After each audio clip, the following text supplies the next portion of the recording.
Mr. Toastmaster, ladies and gentlemen, very welcome guests. Lily Ling. She's truly a dragon. Melts down the problem, works out the difficulty. If she falls down, she stands up. If she gets down, she rises up. And if she stops, she moves on. She never gave up, and we all saw that. She never surrenders.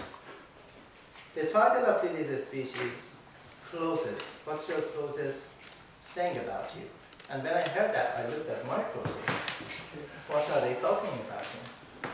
So Lily asked me to notice the method of her delivery.